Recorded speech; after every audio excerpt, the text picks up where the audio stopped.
Hey everybody, it's Mark, DoctorDeadwax, or should that be Dr. Spamwax? Sorry, I'm filling up your inbox with videos lately, but whatever. Um, Time for another video. This is going to be digging for grails at home. One, who knows? First, today is my birthday, and I got something from my wife. I got this. This is the Pink Floyd drink glasses, which is kind of cool. But I don't understand something. Here's the dark side of the moon glass, and there's dark side of the moon, and here's Wish You Were Here, and there's the Wish You Were Here glass, and here's the animals record, and there's the animals glass, and here's Adam Hart Mother. And what the fuck is the Division Bell glass doing there? It's like the worst Pink Floyd record ever. Well, not quite. They are releasing the worst Pink Floyd record album ever soon, because it's the crap that wasn't good enough to go on Division Bell, but don't get me started. I'm just having a Cobblestone Stout. My wife gave me 5 beers for my birthday, so that's enough beer to last me 2 weeks. Cheers, everybody. I also got a gift certificate for, I guess I got an audiophile store in town that also has a record store in it, and it's all like boutique pressings and shit, but I called them and they said they'd bring in the new can for me, because I've heard the can reissues are really good, and everything that's come out from them has just been pirated stuff for the past X number of years, and I've never actually held a real can record in my hand. They've always been a fake, and I can't buy them offline because, you know, there's no way to tell a fake apart unless you got it in your hand. So I don't have any can, but that's enough to cover the first 4 of them, which are, I think they released the first 4 so far. So yeah, that's kind of cool. I'm finally going to get some real can, and not, I don't buy pirate pressings of anything. I don't support them all. All that money goes, most of the pirate pressings in the world right now come from the Russian mob. So you know, even though the new legal reissues of 60s classics that you pay $40 for, the artists are typically getting like $1,500 or $2,000. They're getting fuck all. You know, they're lucky to get a dollar a record, but at least they're getting something. So, so now that Can's going to get the money, I'm going to buy them.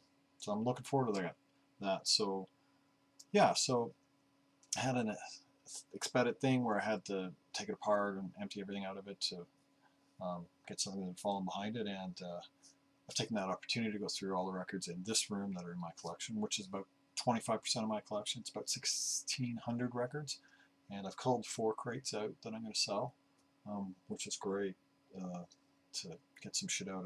I might do a second pass and be a little bit more brutal, and then I'm going to head downstairs and do the other. I think there's 4,800 down there, something like that. But anyways, in the process, I found a couple things I didn't know I had.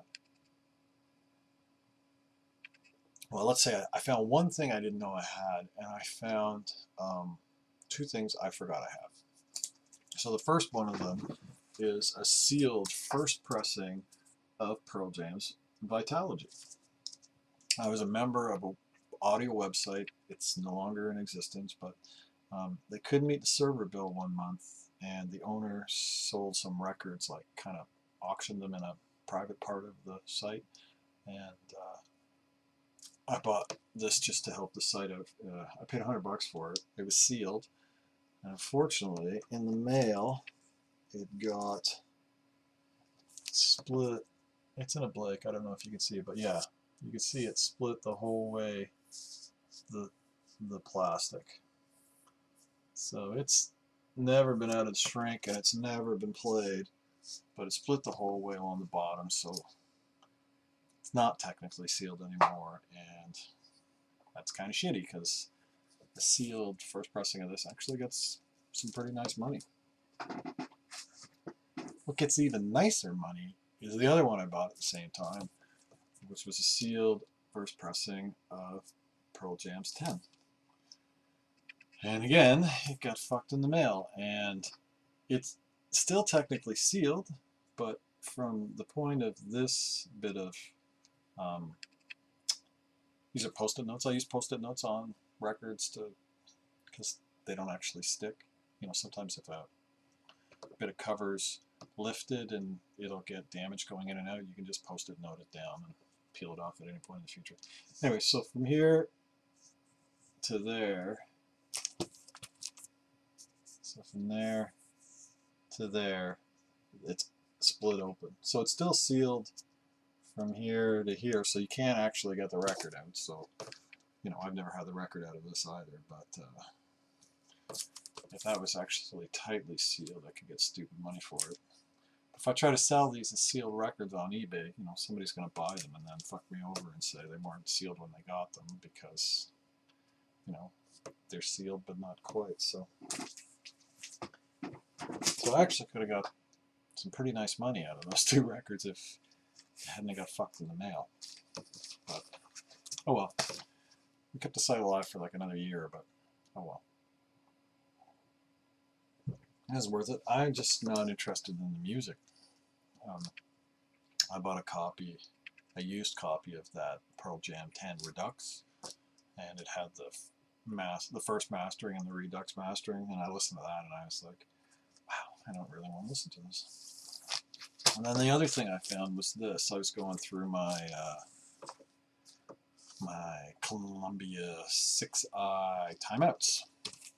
So here's a second cover. This is 6i, nice record, nice condition.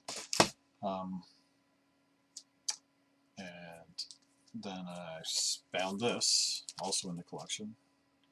This is 6i mono first cover.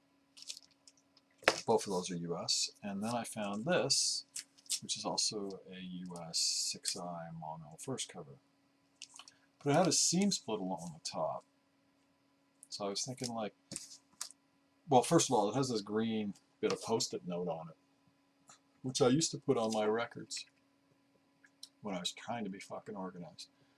For the ones that like played great and I wanted to keep them. So I was like, maybe I'll put this in this one. And then I looked at this a bit more and I realized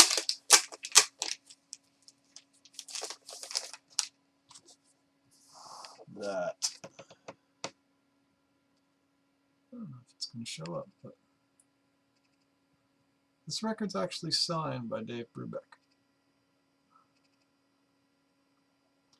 Now you can see he's got that stylized D at the beginning and then A later. Like in the early days of his career, that's how he signed his name. So this is probably signed around the time of this album. In the later days, he takes that D, he made it larger, and he put the AVE part of Dave inside that D. But I found several examples of this signature online, so I'm pretty confident that this is actually signed by Dave Brubeck, which is super cool. Not that it's worth as much as the Pearl Jam records, but anyway, and this is a great record. So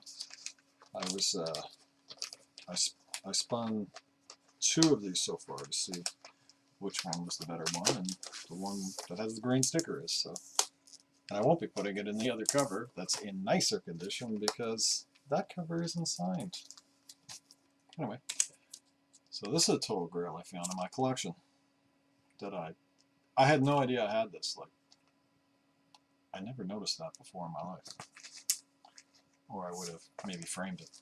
So it's kind of funny. I had another record a year or 2 ago. I did in the Inbox Challenge, Peter Gabriel's Passion, a UK pressing that I bought in Toronto at a record store, and it somebody had signed the front cover of it and like put their name on it.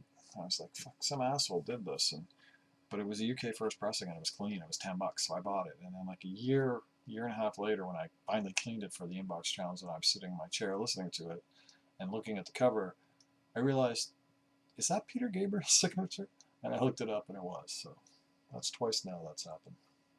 I have a bunch of other signed records in here from like jazz records I bought from a collection.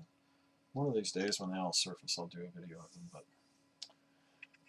anyways, that was 10 minutes blatherfest. Digging for Grails at home. Have a great day, everybody. Keep the records bound.